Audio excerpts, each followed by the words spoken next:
congresista, señoras congresistas, señoras y señores que se encuentran presentes. Quisiera saber, señora presidenta, qué tiempo tengo para exponer. El tiempo que usted estime necesario, señor presidente del Consejo de Ministros. Muchas gracias, señora presidenta. Comenzaré diciendo que el ordenamiento jurídico está constituido por multiplicidad de normas que absolutamente nadie sabe cuántas son, pero que todas constituyen una unidad. Están interrelacionadas las unas con las otras. Esa unidad lo proporciona la Constitución. La Constitución es el criterio que determina si una norma jurídica pertenece o no pertenece al ordenamiento jurídico. Muchas cosas se están diciendo sobre la Asamblea Constituyente, pero es necesario también levantar el nivel técnico aquí sobre lo que es una Asamblea Constituyente.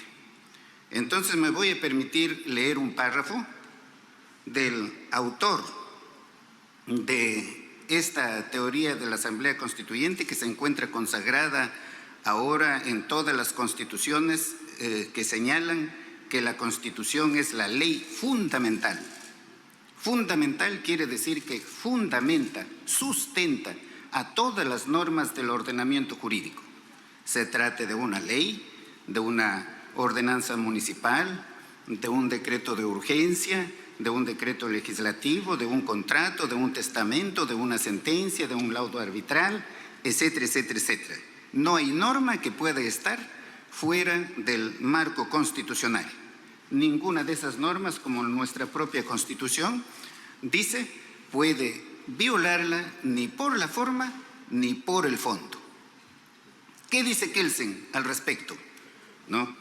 Dice, una pluralidad de normas forman una unidad, un sistema, un orden, cuando su validez puede ser atribuida a una norma única como fundamento último de su validez.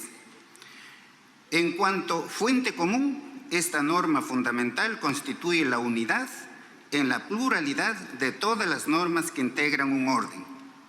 Y el que una norma pertenezca a un orden determinado deriva solo del hecho de que su validez pueda ser referida a la norma fundamental que constituye ese orden.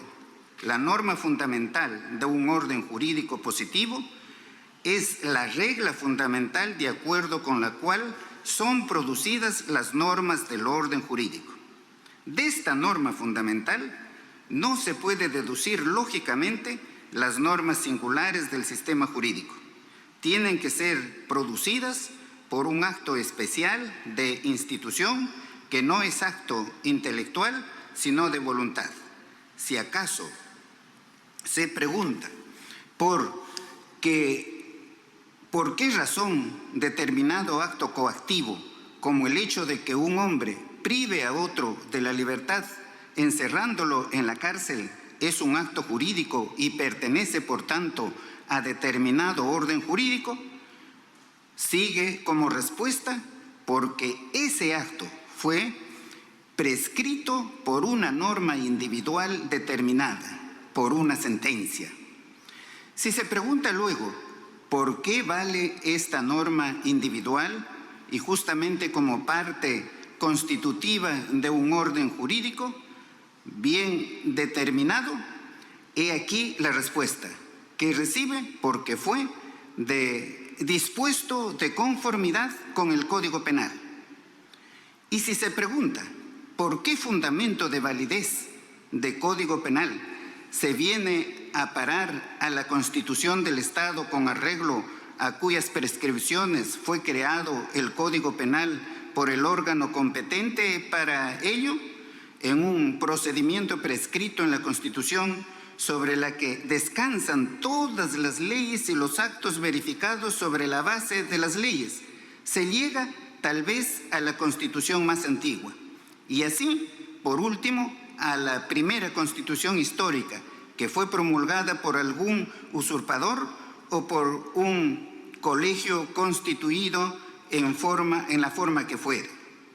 La significación de la norma fundamental se torna singularmente clara en caso de que el orden jurídico no sea modificado por vía legal, sino reemplazado por una vía revolucionaria, por un orden nuevo.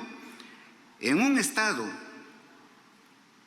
hasta entonces monárquico, un grupo de hombres intenta reemplazar al gobierno legítimo por medio de una violenta subversión y sustituir el gobierno monárquico por uno republicano desde el momento en que la conducta efectiva de los hombres no responde más al orden antiguo, sino en general al nuevo. Se opera entonces con este como un nuevo orden jurídico.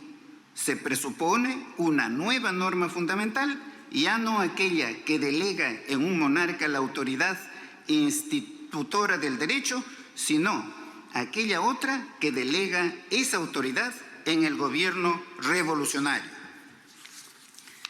El seguidor más destacado de Hans Kelsen, un gran jurista italiano, Norberto Bobbio, precisamente es el que continúa con este desarrollo y dice: la Constitución es el criterio por el cual se puede determinar si una norma pertenece o no pertenece al ordenamiento jurídico. En el ordenamiento jurídico, todas las normas están interrelacionadas en una relación lógica de fundamentación. Cada norma sirve de fundamento, ¿no?, a una norma inferior y encuentra su fundamento en una norma superior. El Código Civil encuentra su fundamento en la Constitución y sirve de fundamento a las normas que regulan a ese Código Civil o a otras normas individualizadas como sería la Constitución, los laudos arbitrales, etcétera, etcétera, etcétera. Llegando a la cúspide de esa pirámide de Kelsen, nos encontramos con la Constitución. ¿Dónde encontramos el fundamento de la Constitución? Ya no está en el ordenamiento jurídico, ya está fuera del ordenamiento jurídico. Puede ser un acto revolucionario, puede ser el triunfo, ¿no?, de un usurpador, puede ser, ¿no?, un nuevo pacto social, en fin, cualquier otro hecho al cual Hans Kelsen lo denomina la norma hipotética fundamental. Eso está demostrado a través de toda la historia de la humanidad. Todos los poderes que están allí establecidos en la Constitución, absolutamente todos, son poderes constituidos. El Congreso de la República, por ejemplo, es un poder constituido. Tiene límites para poder ejercer su función. No se puede salir más allá del ordenamiento jurídico. Para dar una ley tiene que haber un proyecto de ley que tiene que ser remitido a la comisión donde debe ser dictaminado, eso pasará al pleno, si lo aprueba el pleno entonces ya tenemos la autógrafa que será remitida al Ejecutivo para que la promulgue y la publique. Ese es el procedimiento que está señalado en la Constitución. El propio reglamento del Congreso puede establecer algunas excepciones, pero no puede transgredir esa forma que está señalada allí en la Constitución. Se tiene que sujetar a la Constitución, límites formales, pero también se tiene que limitar a los límites de contenido que están previstos en la Constitución. Si la Constitución dice que en el Perú hay libertad de credos, el Congreso no podría dar una ley que diga que en el Perú se profesa solamente tal o cual religión. El fundamento entonces de la Constitución está fuera de la Constitución. En una ocasión vi en una clase inicial de Derecho en la Universidad de Roma que el profesor que estaba dictando su clase introductoria de Derecho Constitucional, en un segundo piso, por la ventana asomaba un árbol y le dice a sus alumnos, el ordenamiento jurídico italiano es como ese árbol. Todas las normas, todas las ramitas, hasta la que está más lejana, pasando de rama en rama, llega a encontrar su sustento en el tronco. No se puede sustentar en otro tronco todas esas ramas existentes allí en ese árbol. Ese es el ordenamiento jurídico italiano. Pero ¿dónde encontramos el fundamento del tronco? Ya no lo encontramos dentro del árbol, ya lo tenemos que buscar, ¿no?, fuera del árbol. Una cuestión tan sencilla, ¿no?, de entenderlo, de comprender lo que es un poder constituido, todos los que están constituidos allí en la Constitución. ¿Por quién? Por la Asamblea Constituyente, a la que lo denominaron, ¿no?, Asamblea Constituyente Democrática, si no me equivoco, en la Constitución de 1993, ¿no? Bien, ¿dónde está el fundamento de la Constitución? Como hemos dicho, está fuera. El órgano que crea una Constitución es la Asamblea Constituyente. Es la Asamblea, denle el nombre que le den. No, es el poder supremo, es el poder del pueblo. El poder del pueblo es el que ha puesto, por ejemplo, aquí a los congresistas. Los congresistas están sujetos al mandato del poder popular. Como dice Abraham Lincoln, tienen que gobernar con el pueblo, ¿no?, para el pueblo, ¿no?, en beneficio del pueblo, en beneficio de las mayorías nacionales. Es el poder de poderes, es el poder constituyente. Es un poder que no tiene límites, es un poder ilimitado. Los únicos límites de ese poder son los derechos fundamentales. Esos son los únicos límites, que no pueden estar escritos o que pueden estar escritos. Asamblea Constituyente es un derecho innato del pueblo. ¿Por qué se puede decir que no es? Si tantos juristas que ahora escucho, ¿no?, decir que convocar a una asamblea constituyente es inconstitucional o todas las otras cosas que dicen, pues allí lo que ellos están confirmando es lo que han dicho algunos políticos, ¿no?, que a los técnicos se compra. Como en otra oportunidad dijeron todo lo contrario. Dijeron que no se puede, ¿no?, privar de su derecho fundamental al pueblo a convocar una asamblea constituyente. El expresidente del Perú, Valentín Paniagua, dijo, yo hubiese convocado a una asamblea constituyente, pero no la convoqué porque van a decir que quiero perennizarme en el poder. Sin embargo, nombró una comisión de estudio de bases de la reforma constitucional peruana, ¿no?, integrada, por ejemplo, por Diego García Sayán, Domingo García Belaúnde, Javier de Belaúnde, Samuel Abad, Alberto Borea, Francisco Eguiguren, Jorge Danós, Javier Alba Orlandine, ¿no?, Samuel Abad y una serie, ¿no?, de constitucionalistas del más alto nivel, por lo menos en ese momento. Todos llegaron ¿a qué conclusión? Llegaron a la conclusión de que es posible convocar a una asamblea constituyente, ¿no? O si no, decían a convocar a un referéndum para consultar al pueblo, por supuesto, sobre si es posible, ¿no?, si es que el pueblo desea una asamblea constituyente. Y para que no haya duda, les voy a leer las conclusiones, ¿no?, las alternativas. Por ejemplo, una de las alternativas dice, utilizar uno de los mecanismos que la actual Constitución de 1993 prevé para reformar la Constitución, teniendo en cuenta lo siguiente: introducir una reforma total incorporando la Constitución de 1999, aprobando esta decisión en 2 legislaturas sucesivas o en una y una ulterior ratificación en referéndum. Otra alternativa, ¿no?, aprobar una ley de referéndum para consulta al pueblo si quiere retornar a la Constitución de 1979 y si es así, convocar a una asamblea constituyente para que reforme la actual Constitución. aprobar una ley de referéndum para que el pueblo decida si quiere que se apruebe una nueva constitución que recoja lo mejor de la tradición histórica del Perú. De ser el caso, sería convocada una asamblea constituyente expresamente para ello.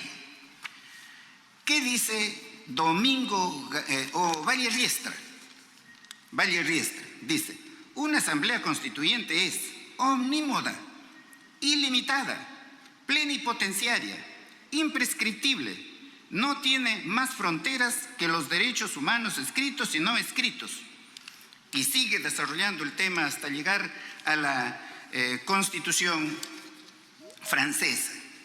¿Qué dice Domingo García Belaúnde? Iniciativa de referéndum sobre constituyente no debe pasar por el Congreso. Dice, pero la misma norma parece mantener aún el filtro parlamentario de las consultas populares. Bueno, está mal esta ley, dice, de Fujimori, que dice que cualquier iniciativa debe pasar por el Congreso. No puede pasar porque es un referéndum. Para que pase por el Congreso no se requiere que pase en el Congreso. Entonces, ¿cuál es la gracia? El referéndum es una alternativa al Congreso. En ese sentido, solo basta reunir las firmas y convocar a esa consulta por la constituyente. Así es que hay que recoger firmas y que el electorado sea el que decida. El Congreso no tiene por qué aprobar nada, ¿no? Y sigue desarrollando Domingo García Belaúnde. Eguigure, lo ideal es una constituyente, ¿no? Manuel Sánchez Palacios, que por entonces era un magistrado supremo, dice: el derecho del pueblo a tener un referéndum es inalienable, y sigue desarrollando el tema. En el mismo sentido, Jorge Santisteban de Noriega: fue durante mi gestión como decano del Colegio de Abogados de Lima que por primera vez se compró el kit electoral para recoger firmas, ¿no? Interpusieron una acción, luego en definitiva resolvió el Jurado Nacional de Elecciones. ¿Qué dijo el Jurado Nacional de Elecciones? Que lo que está en cuestión ahora es solamente la entrega del formato a un promotor, quien se propone reunir el número de adherentes suficientes que permitan sostener un pedido de referéndum, lo que no puede ser limitado con argumentos de carácter instrumental, porque se agravia el derecho que tienen todos los peruanos de participar en la vida política de la nación, pues al fin de cuentas el poder del Estado emana del pueblo, como así lo establecen los preceptos constitucionales recogidos en el artículo 12, inciso 17 y 45 de la vigente Carta Política. Y así por el estilo, tenemos a los más grandes constitucionalistas que dicen que sí es posible convocar a una asamblea constituyente para que dé una nueva constitución. Y en efecto, el Congreso de la República puede modificar la Constitución, parcial o totalmente. Lo reconoce ese derecho la propia Constitución, poder derivado, ¿no? Pero dar una nueva Constitución, no, pues no tiene esa facultad. No se puede arrogar el poder no constituyente del soberano, el poder del pueblo, el poder de quien lo puso en el cargo. No puede arrogarse ese poder supremo. Ese poder supremo es el único que puede dar una nueva constitución. Eso para aclarar un poco lo que no se está diciendo al respecto en los medios, ¿no? Pero también tenemos que el Tribunal Constitucional se ha pronunciado en el mismo sentido, ¿no? Dice en una de sus sentencias: una constitución supone ante todo un poder constituyente. Los poderes públicos se hallan todos ellos, sin excepción, sometidos a reglas y leyes que no pueden modificar a su antojo. En cambio, el poder constituyente lo puede todo. En este orden de cosas, pues no se encuentra sometido a una constitución previa. Y en otra sentencia el tribunal dice, ¿no? En el 2022, recientemente, poder constituyente es la facultad por la cual el pueblo, en cuanto titular de la soberanía, decide instituir un orden constitucional. En tal supuesto se dice que el poder constituyente, más que una fuente de creación, es una fuente de transformación, ya que, como tal, puede llevar a cabo la refundación del ordenamiento constitucional sobre nuevos supuestos, sean estos políticos, sociales, económicos, culturales o propiamente jurídicos. De manera que nadie puede cuestionar al poder supremo del pueblo, nadie le puede negar al poder soberano el de optar por una nueva constitución. ¿Cómo se daría esa nueva constitución? Claro, el pueblo elige a sus asambleístas, los asambleístas redactan ese proyecto que será sometido nuevamente a referéndum del pueblo. Ahora, en cuanto al proyecto de ley que hemos propuesto, se critica y se dice, primero dijeron que no van a promover la Asamblea Constituyente y ahora promueven la Asamblea Constituyente. Se recortan las frases, para descontextualizar. Pero lo voy a explicar muy facilito, El candidato Pedro Castillo, durante su propaganda, siempre manifestó al pueblo que iba a convocar a una Asamblea Constituyente. Y el pueblo votó por esa Asamblea Constituyente.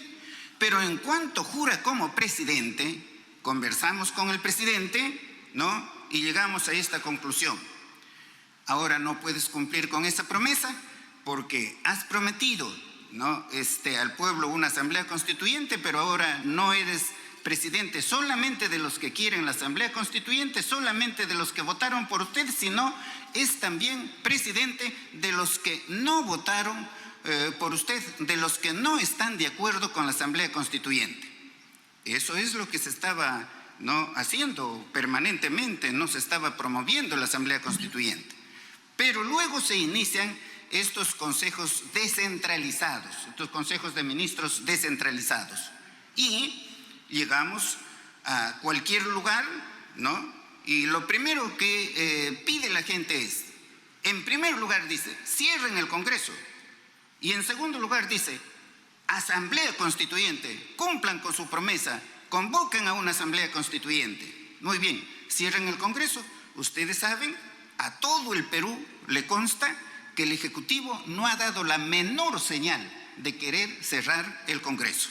No ha dado la menor señal de querer cerrar el Congreso. No obstante que eso está consagrado en la Constitución como una facultad del Ejecutivo, en la forma señalada allí en el artículo 134. Pero eso debemos estar muy claros, que el Ejecutivo, ni en el peor momento, cuando han querido vacarlo, él mismo dijo, no, yo soy un demócrata, no voy a presentar ninguna norma con cuestión de confianza para cerrar el Congreso, preferible que me vaquen. Eso es lo que manifestó.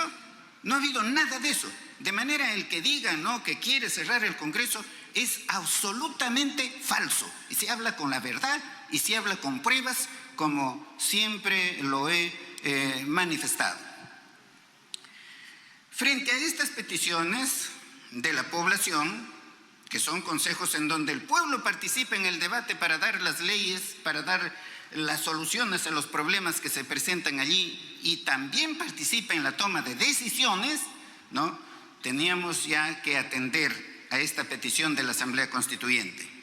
Y en virtud de que también, además, de la permanente inestabilidad política existente, porque desde el primer momento en que asumió el cargo, se ha estado trabajando para poder vacarlo o para exigirle que renuncie o con la acusación constitucional, Desde el primer momento, desde el primer instante, esa ha sido su tarea de ciertos congresistas o de un sector del Congreso. Y eso, por supuesto, no deja trabajar.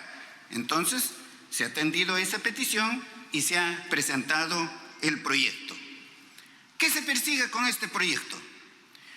Que el Congreso apruebe una modificación al artículo 206 de la Constitución, una modificación parcial, para que mediante referéndum se consulte a la población si quiere o no quiere una Asamblea Constituyente.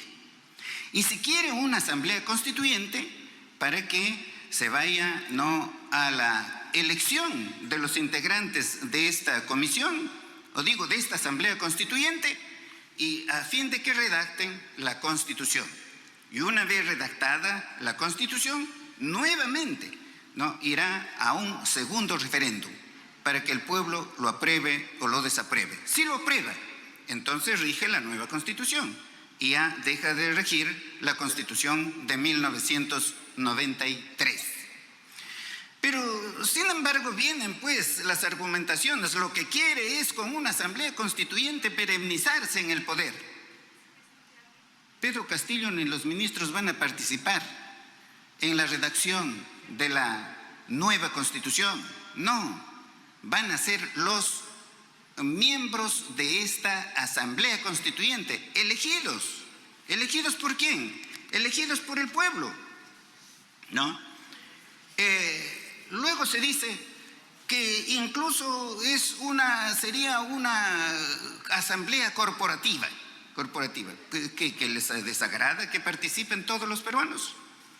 En esa constitución, en ese proyecto de constitución, sobre la base del censo de 1917, se establece que el 40% de representantes serán por las organizaciones inscritas, el 40%, el 30% por candidatos o candidatas independientes, el 26% por representantes de pueblos indígenas y el 4% por representantes de los pueblos afroperuanos. Aquí ninguno va a ser elegido a dedo, ninguno. Todos van a ser elegidos por iniciativa del pueblo y de estas organizaciones. Será, por supuesto, el Jurado Nacional de Elecciones, como lo dice el propio proyecto, el que establezca cómo van a intervenir estas organizaciones, el financiamiento de estas organizaciones en su propaganda o con el fin de acceder a la Asamblea Constituyente. También aquí en este proyecto expresamente se manifiesta que la Asamblea Constituyente no podrá interferir en las instituciones ya constituidas y que no podrá reducir el mandato, expresamente no podrá reducir el mandato de los congresistas ni del presidente. ¿Por qué entonces se dice que se quiere cerrar el Congreso con esto? Nada de eso, expresamente lo estamos diciendo. Expresamente lo que se tiene que decir y lo que tenemos que aprender en el Perú es hablar con la verdad, porque estamos un poco descalificados, con muchas falsedades que se dice en nuestro medio y que nos perjudica a todos los peruanos. Entonces, señora presidenta, señora congresista, señores, este proyecto de ley no tiene nada absolutamente de inconstitucional, como salieron a decir muchos constitucionalistas. No sé de dónde inventaron eso, que es inconstitucional. No, señor. El poder constituyente no tiene por qué estar regulado en una constitución. Ya no sería poder constituyente, ya sería un poder constituido. Sin embargo, para facilitar el mecanismo de ir a esa asamblea, se puede regular, como estamos presentando aquí el proyecto, esa convocatoria a una asamblea constituyente. Pero eso es un mecanismo. Eso es un mecanismo. Muchos otros mecanismos no existen para poder acceder a una asamblea constituyente. Muchos otros, repito, el poder constituyente es el poder de poderes, el poder supremo, el poder fundamental, el poder originario. Todos los demás poderes, absolutamente todos, son poderes derivados que tienen límites. ¿Por qué no se quiere la Asamblea Constituyente? ¿Por qué no se quiere? Pero antes de eso, para que no quede en el vacío esto, se ha presentado el proyecto, el Congreso de la República lo debate aquí en la comisión, si quiere lo aprueba, si no quiere no lo aprueba. Eso está dentro de la competencia del Congreso de la República. ¿Nosotros qué podemos hacer? Absolutamente nada, absolutamente nada. ¿no? Y ya lo he dicho públicamente, ¿no? Está dentro de su competencia, ¿no? Pero ¿por qué no se quiere una asamblea constituyente? Y lo que no se dice, porque incluso se ha dicho públicamente, el pueblo no quiere asamblea constituyente, sino el pueblo quiere comer, el pueblo quiere trabajo. ¿Saben qué, señoras y señores? ¿Saben qué, señora presidenta? La asamblea constituyente necesita ser modificada por otra asamblea constituyente para que el pueblo también coma. Porque son aquí, ¿no?, los grandes monopolios y oligopolios los que no quieren una nueva constitución, pero no tienen el coraje de salir a decir, no, que esto afectaría a los grandes monopolios. Los grandes monopolios, los oligopolios, los acaparamientos, las posiciones dominantes, las especulaciones, son las que fijan, ¿no?, los precios de los bienes y servicios. Y fijan esos precios, por supuesto, sumamente altos. El pueblo que no tiene dinero deja simplemente de comer. Así es que es absolutamente falso que no se requiera una nueva constitución para que el pueblo también coma, porque en una nueva constitución se debe eliminar estas malas maniobras que existen en el campo económico y que hablan de libertad de mercado. ¿De qué libertad de mercado hablan? Libertad de mercado quiere decir libre competencia, ¿no? Que las personas ganen libremente lo que el mercado le puede ofrecer, ¿no?, sin estos monopolios, oligopolios, etcétera, etcétera, ¿no? Y por supuesto que paguen sus impuestos, ¿no?, para poder atender las necesidades de las mayorías nacionales. Miren ustedes, el Ejecutivo da una norma por la cual no exonera a los combustibles del impuesto selectivo al consumo.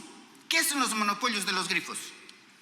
O no bajan los precios en la misma proporción o bajan un mínimo, o sea, se aprovechan de la norma para enriquecerse. ¿Y por qué? Porque la Constitución señala la economía social de mercado, pero acto seguido dice el Estado podrá realizar actividad económica solamente subsidiariamente. Eso es lo que tiene que salir de la Constitución. Claro que a los grandes monopolios, oligopolios, ¿qué le va a convenir esto? Eso tiene que salir de allí. Y Petroperú, la empresa más importante del Estado, debe entrar a la comercialización de estos combustibles para poder bajar el precio de los combustibles. Ahora, no dirán, pero eso ¿en qué lo beneficia a la población? Claro que lo beneficia, baja el precio de los combustibles, baja los pasajes, no baja, no, el precio de los alimentos de primera necesidad. Por supuesto que hay que eliminar los contratos leyes. Es otra cosa que no les gusta, pues, los que se benefician con los contratos leyes. Eso afecta la libre competencia. No es lo mismo que en el mercado existan dos empresas, uno con una ley que lo protege, un contrato ley, por ejemplo, que le otorga estabilidad tributaria, y otra empresa que no tiene estabilidad tributaria. ¿Cómo es que pueden competir libremente estas dos empresas en el mercado? Es imposible. Por eso es que no desarrollamos, por esos frenos que hay allí en nuestra Constitución. Hay que acabar con eso de que en el artículo 62 se establece, no, el principio de los derechos adquiridos. Y hay que quedarnos con el principio de los hechos consumados, que ya está en la Constitución. Ya el artículo 62 fue modificado por el artículo 103 de la propia Constitución, porque ese artículo fue modificado posteriormente. Cuando hay conflicto entre dos normas, una antigua y otra nueva, la antigua queda derogada. Pero el Poder Judicial, el Tribunal Constitucional, ¿ha dicho algo al respecto? No, todos los días escuchamos, no se pueden revisar los contratos. Pero para que la comunidad entienda qué quiere decir derechos adquiridos, lo voy a explicar con un ejemplo muy fácil. Imagínense ustedes un contrato de arrendamiento. Arrienda una casa por $1,000 mensuales, ¿no?, por el plazo de un año. A los 6 meses se da una ley por la cual ese arrendamiento se reduciría a $800 mensuales. Según esta teoría de los derechos adquiridos, ¿no?, todos los que celebraron sus contratos con anterioridad se siguen rigiendo por esa ley anterior y siguen cobrando, ¿no?, o los arrendatarios siguen pagando los $1,000 mensuales. La modificación solamente servirá para los nuevos contratos que se celebren. Por la teoría de los hechos consumados, que rige prácticamente en todo el mundo, ¿no?, la nueva ley no solamente rige los hechos que se produzcan a partir de su entrada en vigencia, sino también los hechos y actos que se han producido con anterioridad, pero que siguen desarrollándose durante su vigencia. En el ejemplo propuesto, ¿no?, el arrendatario pagará los 1,000 hasta la entrada en vigencia de la nueva ley y pagará los 800, ¿no?, a partir de la entrada en vigencia de esa nueva ley. Claro que eso necesita pues una explicación amplia, pero aquí no hay el tiempo suficiente para explicar cada institución. Entonces, tiene que regir el principio de los hechos consumados. Claro que hay que hacer una serie de modificaciones, por ejemplo, la reelección de los congresistas o de revisar si desean la reelección del presidente, ¿no?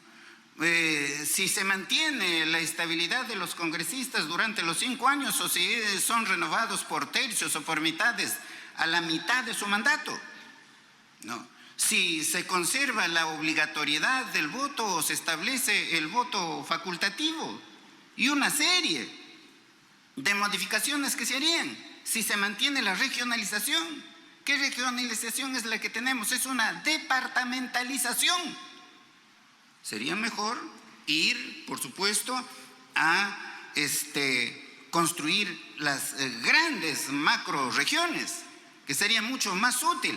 Pero bueno, eso requiere pues de toda una explicación, incluso con el sistema electoral. Si se mantiene allí esa institución con 3 cabezas o solamente se lo mantiene con una sola cabeza, que nos brindaría mucho mayores seguridades. Si se mantiene la obligatoriedad del voto electrónico. Pero hay un problema que la sociedad reclama a cada rato, en cualquier lugar: el sistema de justicia. El sistema de justicia. Hagan una encuesta.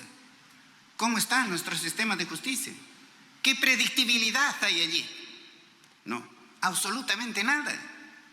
Allí tiene que haber una reforma en el Poder Judicial, en el Ministerio Público, en la Junta Nacional de Justicia, en el Tribunal Constitucional. Y fíjense ustedes toda esa parte que habría que reformar de la Constitución. Y finalmente, que claro, podríamos hablar muchísimo sobre eso, pero quiero decir 2 palabras sobre lo siguiente. ¿A qué se debe la inestabilidad política en el Perú? La inestabilidad política en el Perú, nadie lo puede negar, se debe a 2 factores: a la vacancia presidencial por permanente incapacidad moral y a la cuestión de confianza. Nosotros hemos presentado un proyecto de ley al Congreso para que se modifique eso, ¿no? De acuerdo allí, valga la redundancia, al acuerdo nacional que también lo propuso, ¿no? Pero sin embargo, eso no se ha tocado. Solamente se ha tocado la cuestión de confianza para disminuir, por ejemplo, por supuesto, la facultad del Ejecutivo, pero que se mantenga incólume la facultad del Congreso para poder terminar con el mandato presidencial, ¿no?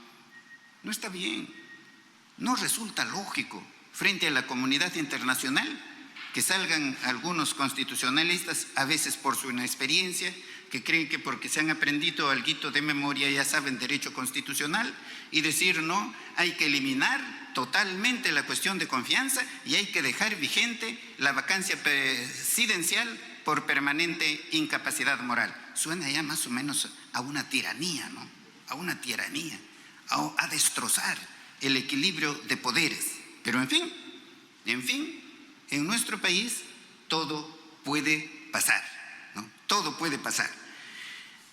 En fin, fíjense ustedes por qué es importante una asamblea constituyente. Pues en 2 palabras estamos diciendo por qué es importante esa asamblea constituyente. Pero no estamos imponiendo la asamblea constituyente. Eso estamos proponiendo como un proyecto de ley para que el Congreso lo debata, ¿no? Lo analice, ¿no? Lo aprueba bien, no lo aprueba también. El Ejecutivo no va a hacer nada con relación a eso. Y eso sí, ¿no? Decir a mis colegas constitucionalistas que aprendan a ser honestos. Y ser honesto quiere decir hablar con la verdad. No se puede decir que el presidente quiere perennizarse en el poder si en el proyecto mismo se está diciendo que no es así, que su mandato termina indefectiblemente cuando vence el periodo para el cual ha sido elegido, como el de los congresistas también.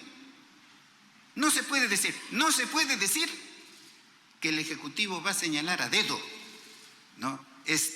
A los constituyentes. Absolutamente falso, porque todos van a ser elegidos por el soberano, por el pueblo, No se puede decir, porque es una inmoralidad, que el Ejecutivo quiere redactar su propia Constitución.